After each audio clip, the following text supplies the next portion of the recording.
This is Granada. Tonight on the South Bank Show, we look at and celebrate the comic genius of Stan Laurel.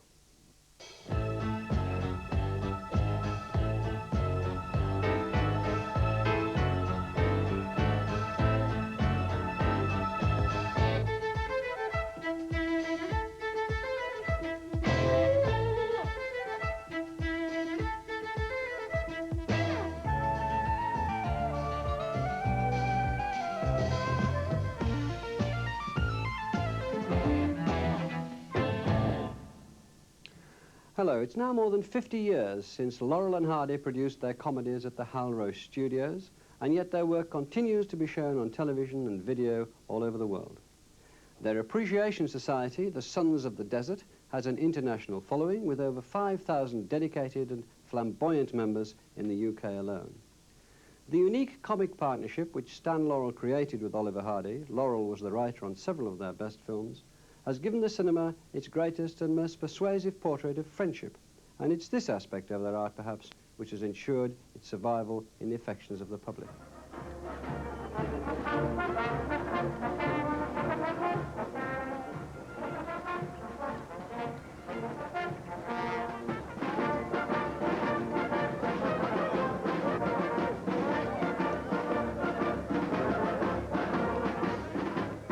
Ulverston in Cumbria, the 16th of June, 1990.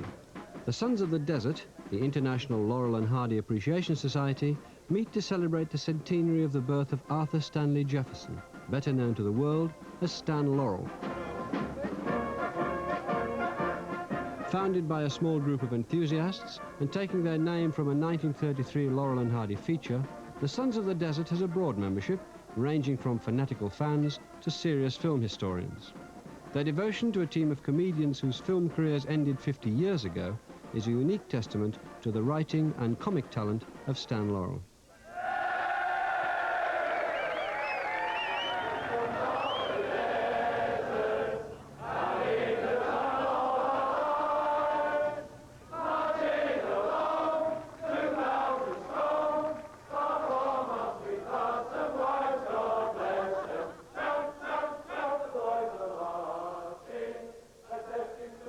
I was born in England, in Ulverston, Lancashire, and my family were a theatrical family. My dad wrote shows and produced shows and also had a circuit of theaters around the north of England. I didn't have much education. It was my own fault. I had every chance, but I don't know, the spirit of the theater was in me, and it was more glamour. Stan's idol was George Robey, the leading music hall comedian of the day. Robey's style influenced both Stan and Charles Chaplin, another rising young comic. I wasn't too successful, however, because I'd had no experience and didn't have any material of any kind. In fact, I hadn't found myself anyway. Didn't know just what kind of a comic I was or anything else, but I was just happy to be in front of the footlights. So I finally drifted into the Fred Carnot Company. That was Carnot's London Comedians. And with the same outfit was Charlie Chaplin. And after about a year, we were booked to come over to America. Stan, now Chaplin's understudy, joined the 1912 tour. Carnot's comedians already dominated the music halls of England, and the challenge of the huge American vaudeville circuits was irresistible. We were supposed to rehearse the show coming over on the boat. Well, we had terrible storms. We took 12 days crossing, and everybody was ill, so no rehearsals were ever gotten to, you know, one of those things. So consequently, it was just a big mix-up when we got out there. The first night in New York, opening night, and he put his shoes out to be shined, European style. Well, in New York City, they stole the shoes. So he had to go on the next night with a white tie and tails and carpet slippers. And it got such a big laugh when he came out there with carpet slippers. He said from that time on, he always went out with carpet slippers, even though he bought a new pair of shoes. Well, we didn't do the show that we came over with. We picked the one that we were familiar with. That was the night in an English music hall, Mumming Birds, as we call it in England. And the show was a terrific hit.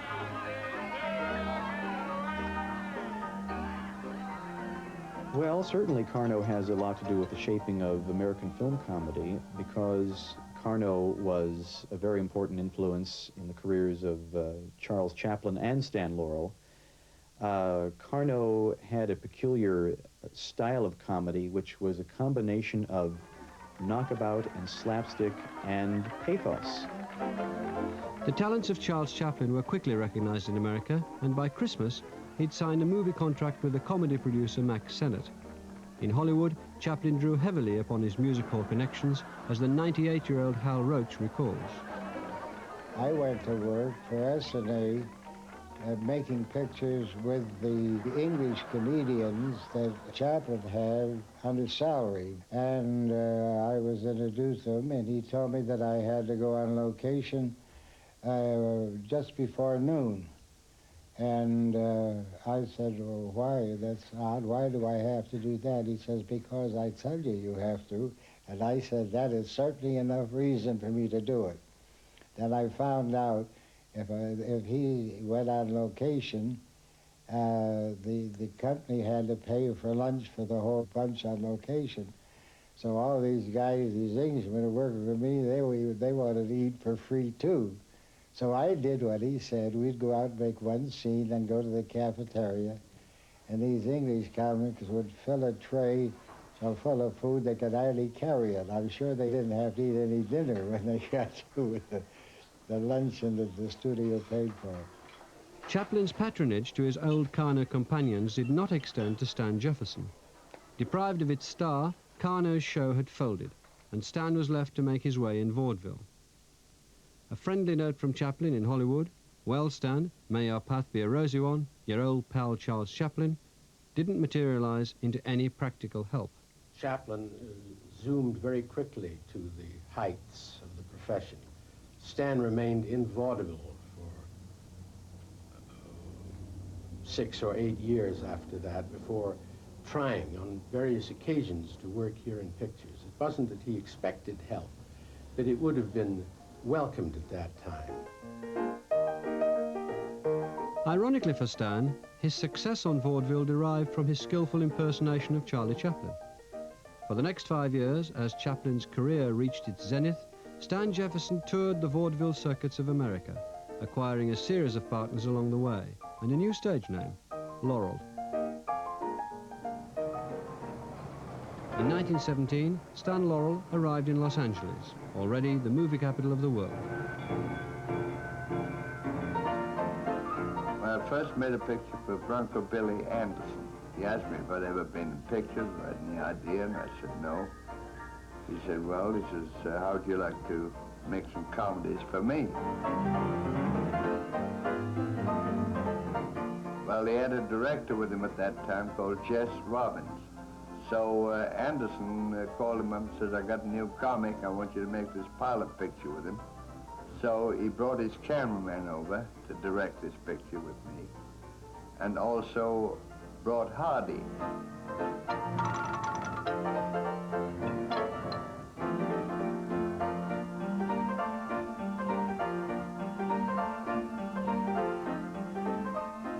That Hardy, Babe as we call him, he just played a heavy part. It was mostly for chase. So that's the first time that I met Babe, but only for 2 or 3 days. And then I didn't see him for probably 2 or 3 years after. Stan's path led him temporarily back to vaudeville, where his talents were again spotted, this time by comedy producer Hal Roach.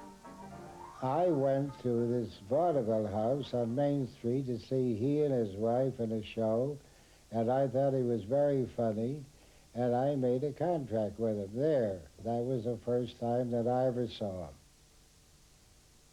I made about 24 pictures for Hal Roach, and then I left and went with Joe Rock to Universal. I think Stan was always frustrated as a solo comedian because I think he was searching for a comic identity, and I don't think he ever really found it.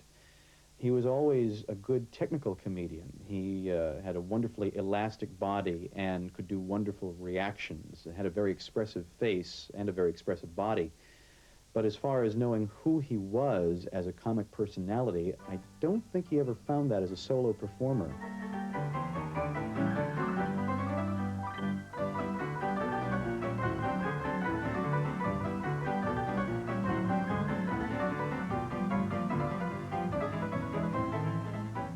Between the years 1917 and 1926, Stan made more than 70 one- and two-reel comedies.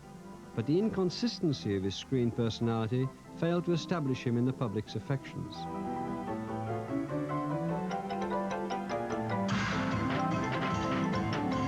His most successful work relied on the parody of dramatic pictures, where he had a definite character on which to base his comedy. Real stardom eluded him.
I wasn't too successful as a comic. They told me my eyes were too blue to photograph. There was a kind excuse, you know, one of those things. And I didn't feel I was so hot myself, so I was very happy to get into some other end of the business. When Stan returned to the Roach Studios in 1926, it was as a writer and a gag man. Aged 36, he'd decided to abandon his performing career. The Hal Roach Studio, I think, was a creative oasis for people who wanted to make good comedy films.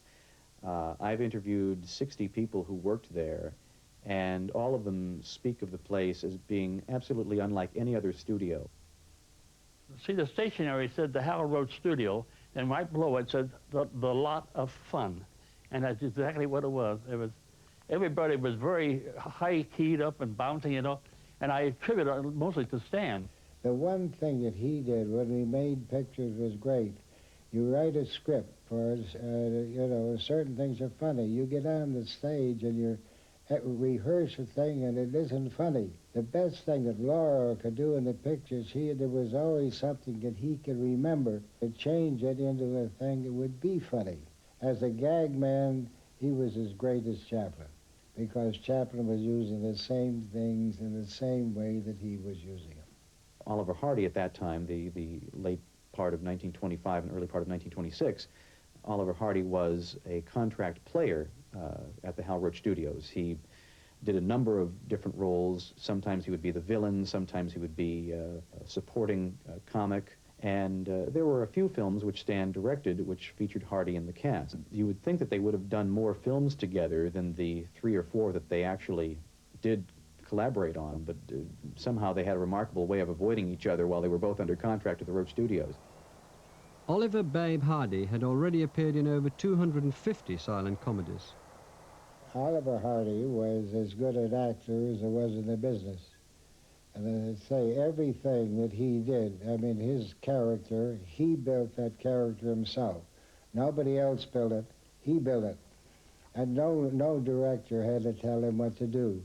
By the time they were ready to shoot the thing, he knew exactly how to do it himself and did it. As Oliver Norval Hardy tells it, a leg of lamb brought them together. I don't know if you recognize that voice, Mr. Laurel or Mr. Hardy. You should. At the time, he was production supervisor at the Hal Roach Studios, and later he worked on your pictures, now known the world over as the famous writer-director of Going My Way, Bells of St. Mary's, My Son John, many, many more great hits, your good friend, director Leo McCarey. Leo.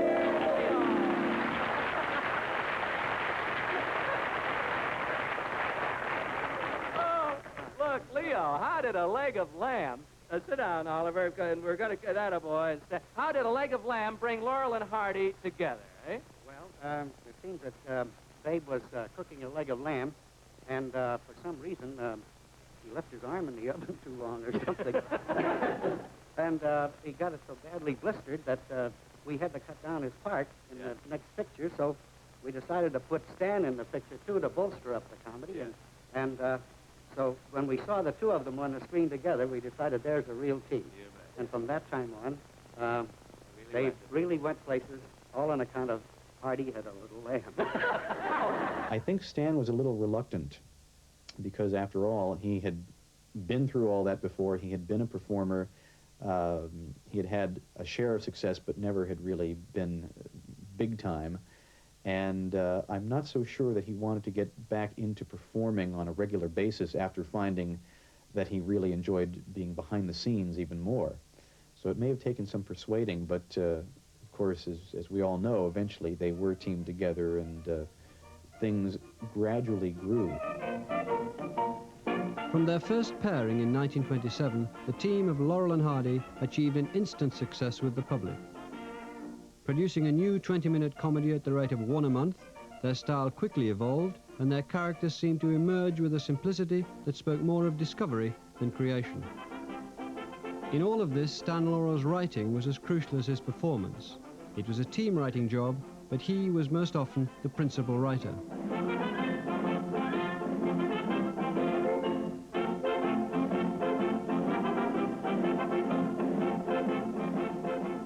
For both Stan Laurel and Oliver Hardy, stardom had come late in their careers, and ironically, at a point when the cinema was about to undergo the traumatic change over to sound. I made a deal with the Victor Company to do the sound at my studio, and I'm going to direct the first picture. And the studio's all excited about the thing. So noon the next day, the projection room was absolutely full of people to see the first talking in there. So the thing goes on and gets to the end of the scene, and somebody says, "That's good." I'm a little annoyed. I'm directing the picture, I'd written the picture, and I decide what's good or bad. And the next scene went on, and it said, "Same voice, that's good." I'm a little madder. The third scene comes on, the voice on the same, and I'm stop the projection room. I directed this picture. I run this studio. I'm going to decide whether the thing is good or bad. Now, who the hell is it in this outfit that is saying that's good after the finish of every one of my scenes? And there was a silence for a few seconds, and then the girl that does the thing and says, "I'm sorry, Mr. Roach, but that's you."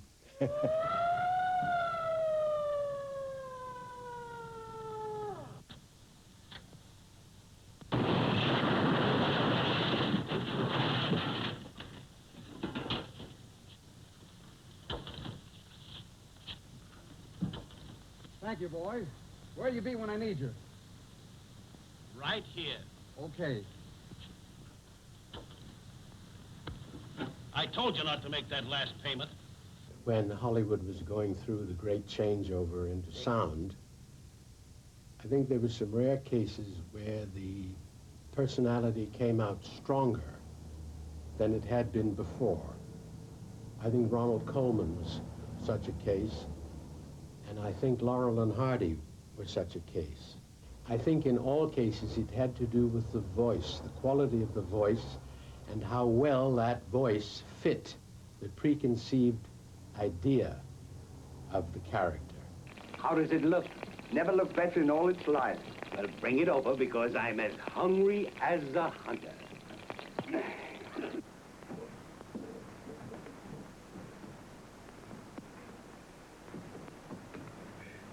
Where's the rest of it? It's shriveled. Well, I'm glad you didn't bring a sardine.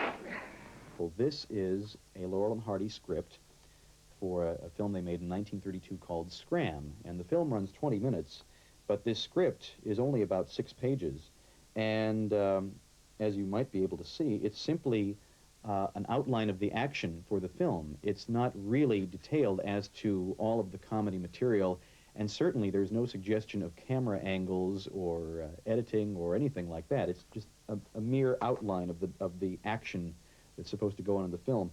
And occasionally you can see here 2 or 3 lines of dialogue, but that's it. Generally the dialogue was improvised on the set. The night before he'd shoot something, some of the writers, Charlie Rogers and Harry Langdon and people like that, would come over and they would laugh, and I can remember a lot of laughter coming from the den.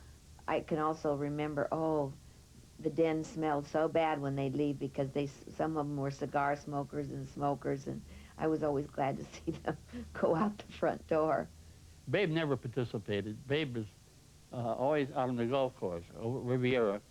He'd be a good golfer. And he would always come in around 9 or 10 o'clock driving in from the golf, of course. But Stan always stayed on. Their personalities were completely different. And it was sort of the attraction of opposites in that regard. Because Oliver, Babe, brilliant as he was in the day's work in the shooting, at the end of it, that was the end until tomorrow. Not so with Stan. There was still cutting to be done, and timing, and testing those scenes in front of an audience at some little neighborhood theater somewhere where they could sneak the pictures. But Babe left all that to Stan, quite rightfully so. I mean, they didn't need 2 geniuses at work on these pictures.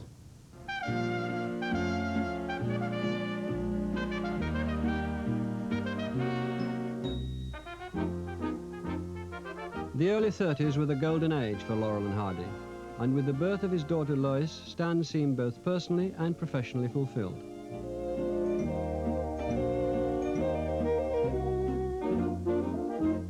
He thought the world of Babe and thought he was really a funny, funny man. When he'd watch the films, he wouldn't be watching himself. He was always watching Babe.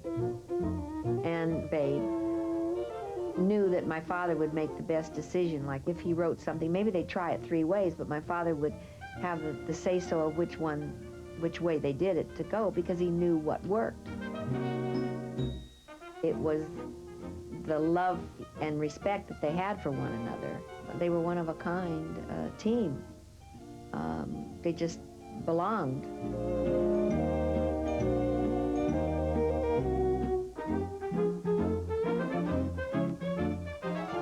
Stan knew that at the end of the afternoon, Oliver wanted to get home and get to his club and play golf and have a card game and so forth. So he would wait sometimes till the late afternoon in order to shoot the close-up of Babe that was needed for a scene. And he would get that sort of petulant look in the eye because of his irritation of being kept there so long.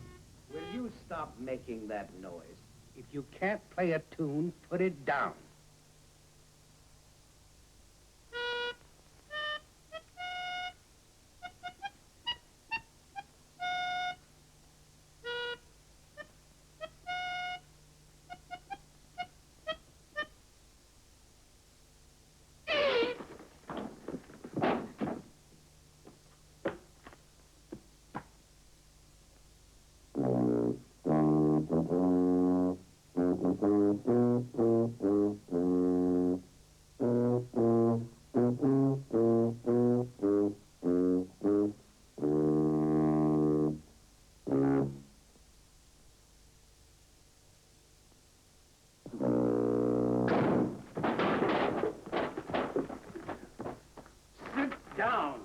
Their timing was so beautiful.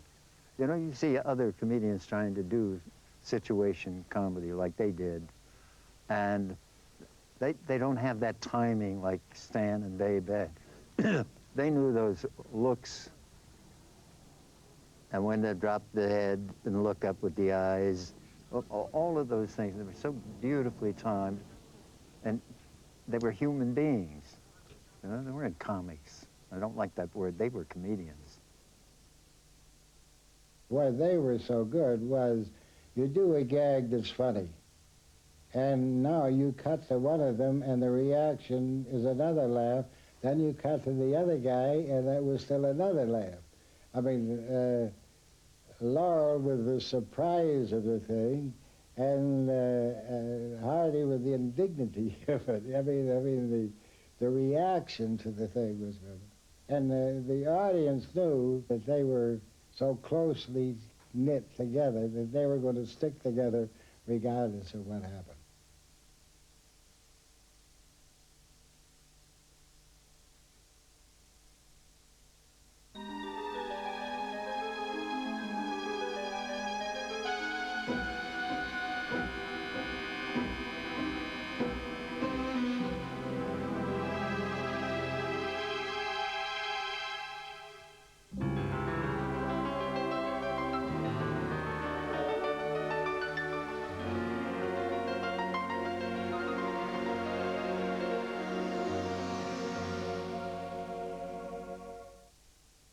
A very wise decision, sir, one lady owner. You obviously know a great deal about cars. No. No. But I'm getting it inspected by a man who does. Where exactly did you bury the car? In the sand. I'm not helping much, am I, Dad? No. But I know a man who can. Can you fix it? Not this time.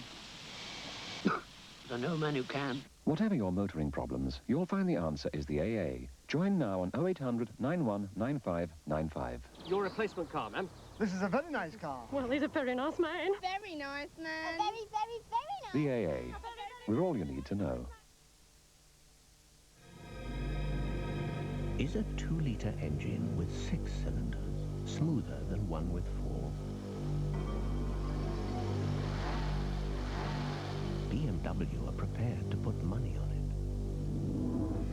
The BMW 320i.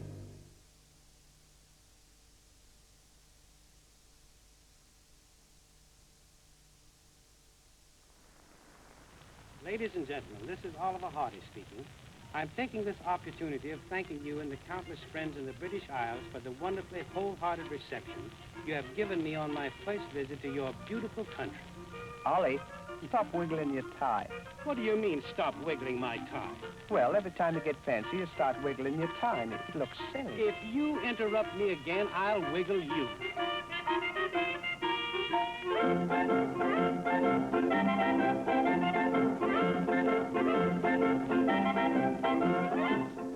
They had been working in a little bit of a cocoon at the Hal Roach Studios. They certainly were aware that they were popular because, after all, they kept being prevailed upon to make more films, so they knew somebody liked them. But they weren't aware of the incredible hold they had on the affections of the public. And they came face to face with that for the first time in the summer of 1932 when they visited England. They had some very frightening experiences with the crowds. At one point, their car was besieged by mobs, and the mob tore off a door of their car.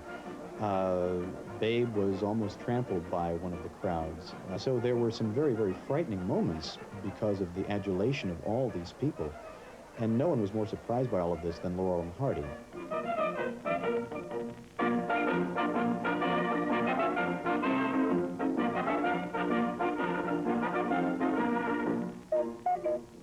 Back in Hollywood, their careers were destined to change. The two-reelers were very successful, but Laurel and Hardy had to make feature films out of necessity. Hal Roach did not want to make feature films. The Hal Roach Studios specialized in short comedy. Hal Roach would have been very happy to continue making two-reel, one-reel short comedies. They went into feature production because the double feature in the United States made it impossible for the theaters to use a half-hour comedy. And all they could use was features.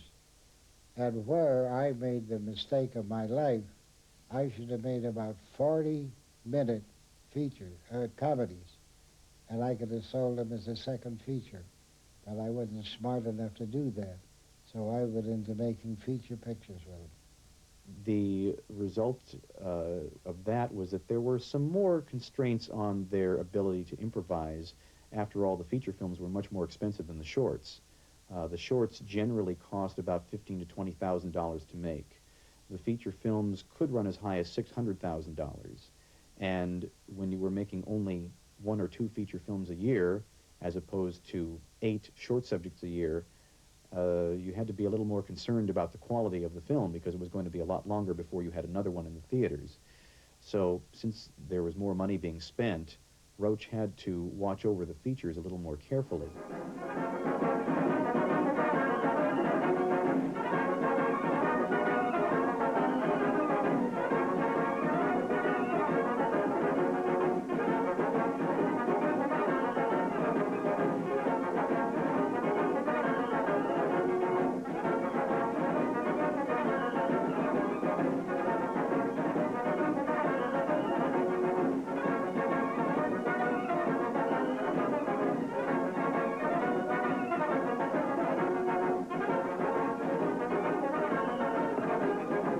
Well, I thought it lacked very much because Hal Roach and I, we differed a great deal on story ideas and gags and what have you. And we didn't get along too well on that picture. We disagreed very much. It wasn't a question of liking him or not. Like, what the hell was he going to do if he didn't? We couldn't make 2 reelers because we couldn't sell them. So, I mean, it wasn't, I didn't want to make features. Nobody wanted to make those kind of features. But we either had to make features or do nothing. In the feature films, rather than having one story, as you would have with the short subjects, you have a musical number, a bit with the romantic leads, and then Laurel and Hardy doing a routine for 5 minutes, and then the cycle repeats itself. And as a result, I think that audiences today are a little bit less satisfied with the feature films than they are with the short subjects, because the short subjects are pure Laurel and Hardy, and in many of the feature films, it tends to be a little bit diluted by the addition of the other elements. Now, when I fill this with wine, I'll hand it to you. Then you pour it in there.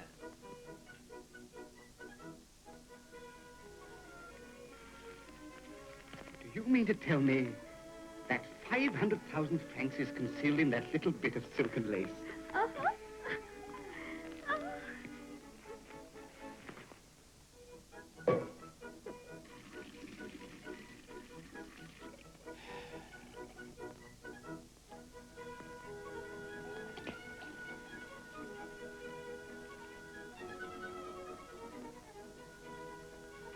I'm sure that Stan knew, as Roach did, you just couldn't sustain pure Laurel and Hardy comedy for an hour and a half. The material wasn't there. I mean, unless you were Chaplin and you had the luxury of working for 2 or 3 years to make a picture. Certainly, Roach was a good judge of story material in thinking that something like The Bohemian Girl or Fra Diavolo would be a wonderful vehicle for Laurel and Hardy. Those are 2 excellent films, and even though they have storylines that involve other people and they have lots of musical numbers, they hold up. They are wonderful films.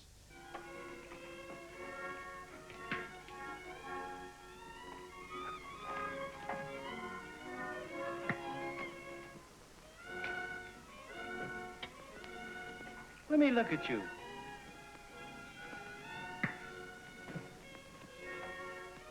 You're spiffed. Where the whole thing fell apart was when I bought this musical in New York, and I got on the train to write the story of the musical. And when I got into the studio, I was so pleased with everything of buying it and having the script. I called all the writers in, and Stan and Babe were not working, and they weren't at the studio. So, I mean, the writers all knew that what was the next picture going to be, but they also know that Stan Laurel couldn't have had any part in it. So he was so mad that he said he couldn't do it because they couldn't wear the derbies for no reason at all. And finally got to the point where I had bought it. I said, all right, you make it. And I had nothing to do with it at all, and he made a lousy picture.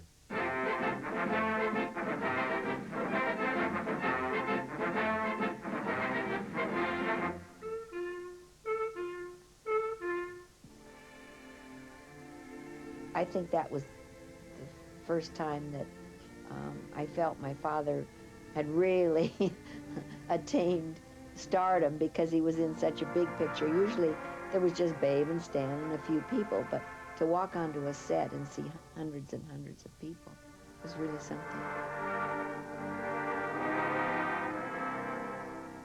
Maybe it is the film in which Roach felt that it was no longer one big happy family where they were all on the same wavelength. And who's to say who would have been right in that matter? Babes in Toyland is a wonderful film as is, and of course the storyline they ended up with was one that Stan worked on. What do you think of that? Pipple. That's the silliest thing I have ever seen. Try it. I don't want to try it. Why, can't you do it? Well, certainly I can't. What do you mean, can't I do it? Give me that stick. Get over there. It's a certainty that anything you can do, I can do. What, for instance?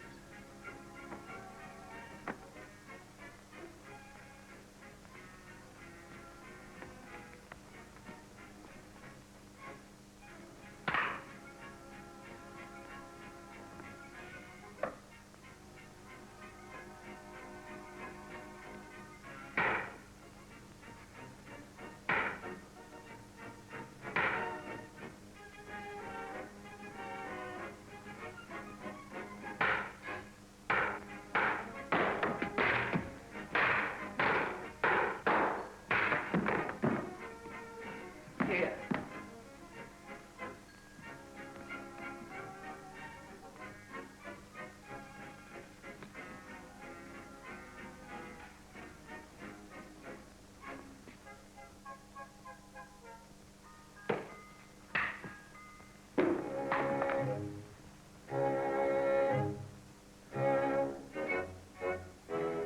Laurel and Hardy had a contract problem with Hal Roach in 1938. They were always under separate contracts. They were never under contract as the team Laurel and Hardy, which worked to Hal Roach's advantage because when he had one under contract, he could get the other for a lower price than he might otherwise get. And finally, in 1938, the boys decided to put up a united front, and Stan elected to wait out for about a year and a half and wait until Hardy's contract was finished. Both the guys were getting old. I mean, they were, but in, you know, they were getting to the point where they got wrinkles and gray hair and so on. And it was going to be, no matter what happened, they were only going to be good for a short time longer. In 1939, Hardy's contract with Roach finally expired, and after a period of negotiations, Laurel and Hardy eventually signed 2 more separate contracts, but at least at this time, they both ran for the exact same period. They didn't terminate at different times of the year. So it was the next best thing to having a contract as a team. The same day that Laurel and Hardy signed their new contracts with Hal Roach, they were loaned out to an independent producer by the name of Boris Morris, where they made a film called The Flying Deuces. It's really the only film that Laurel and Hardy made away from Hal Roach that approaches the quality of the Hal Roach films, and that's because, to a large degree, Stan Laurel was involved in the writing of the film. There's a nice pickle we're in. Shot at sunrise. I hope it's cloudy tomorrow. Say, Ollie. What? Do you still want to come back as a horse? I don't care if I never come back.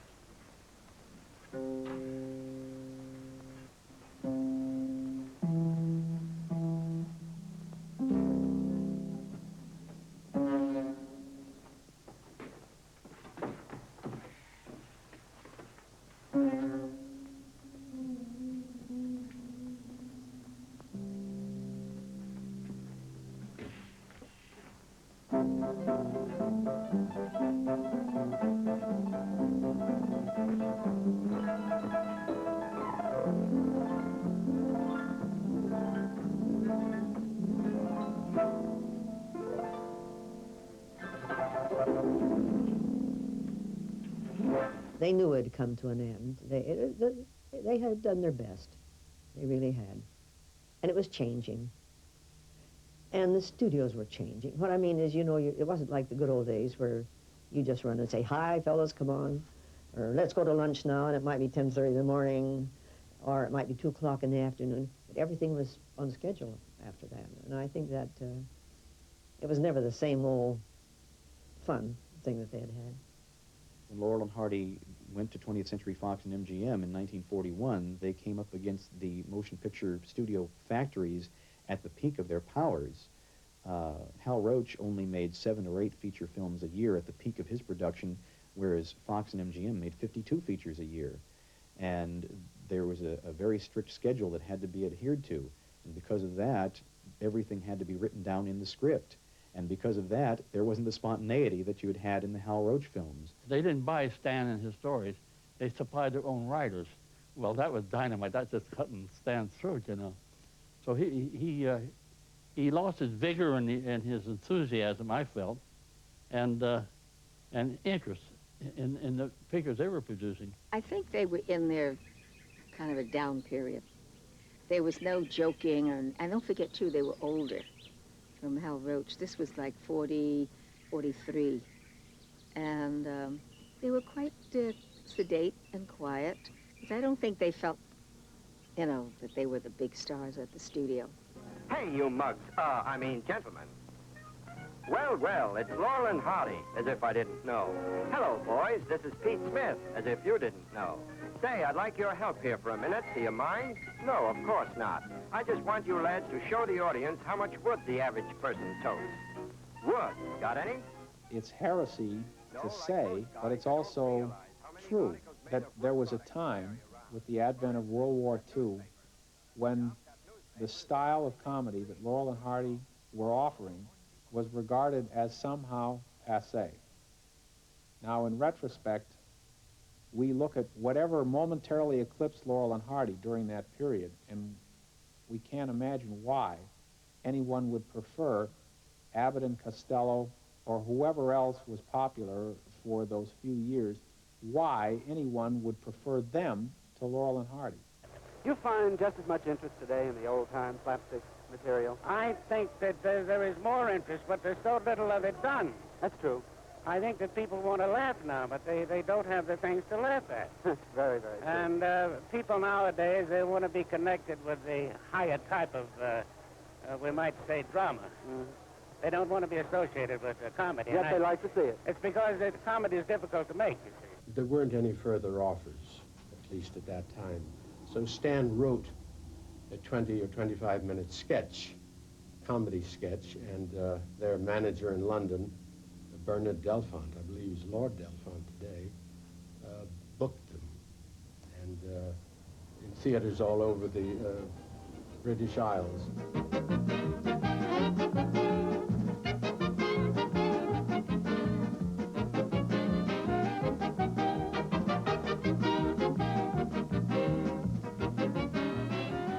It was an ironic consolation to Stan Laurel that his career had come full circle.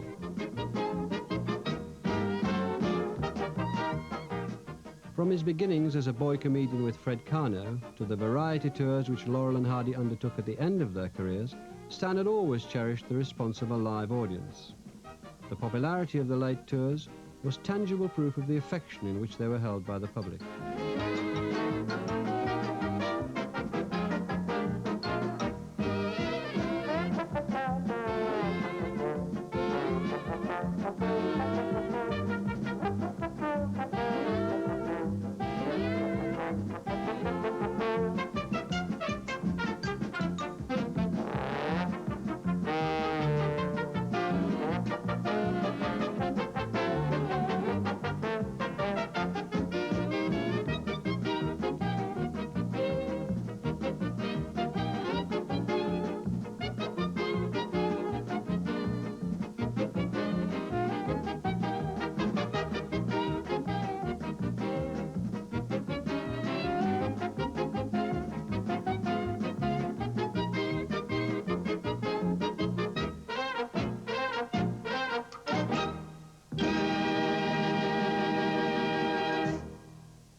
In spite of the satisfaction they derived from the European tours, the grueling schedule took its toll. In 1954, Oliver Hardy suffered from the first of a series of heart attacks, and Stan Laurel, in turn, succumbed to a minor stroke. After Stan had had the slight stroke and came home from the hospital, he was in a wheelchair for the first few weeks. And the Hardys, for some reason, hadn't been able to go to the hospital to see him, so they came to the house on Franklin Avenue. And, you know, that could be a very difficult moment. It certainly was. And the bell rang, and Mrs. Laurel went to the door, and there was Oliver and Lucille. And they came in, and they could see just over there Stan sitting in the wheelchair. And he looked toward them, but he didn't speak. And Hardy, it was just absolutely brilliant. He stood there, he looked at Stan, and he said, "Well, here's another nice mess you've gotten into." And he walked over to him and kissed him on the forehead.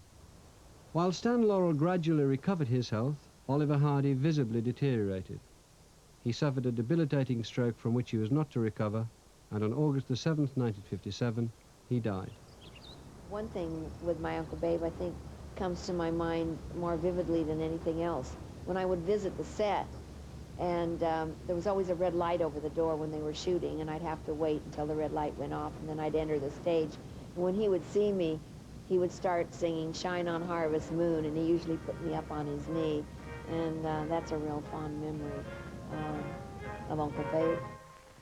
Shine on, harvest moon, up in the sky. I ain't had no loving since January, April, June or July. No time, tain't no time to stay outdoors and spoon. Shine on, harvest moon for me and my gal.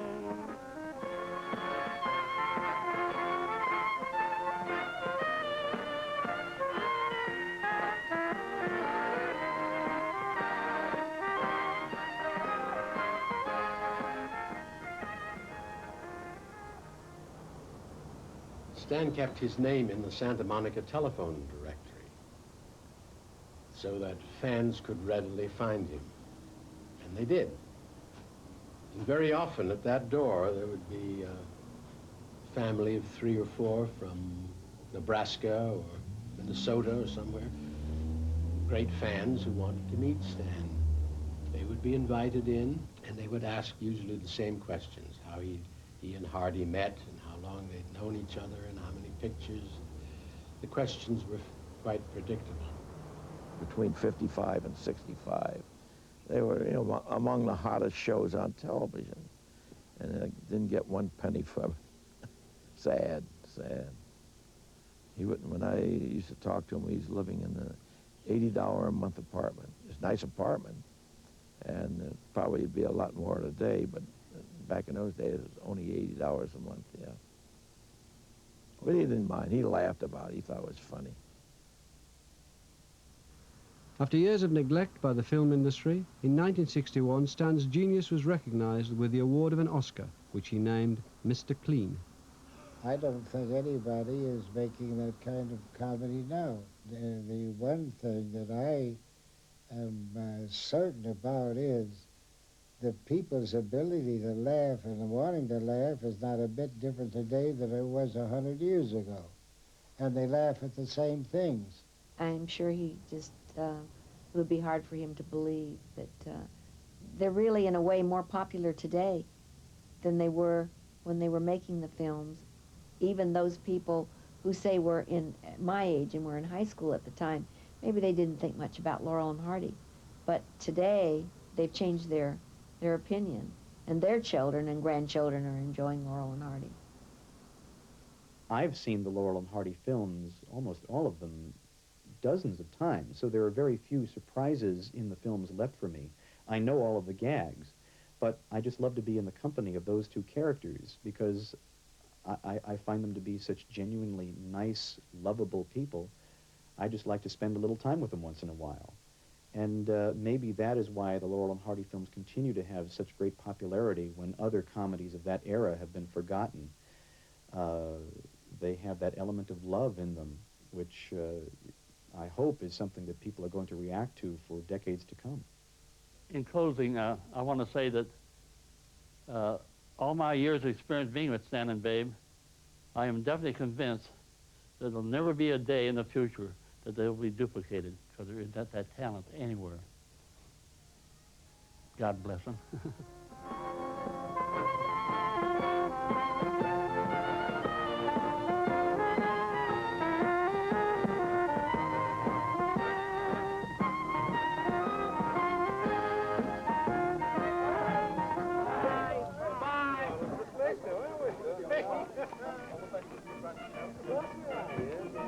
Bye.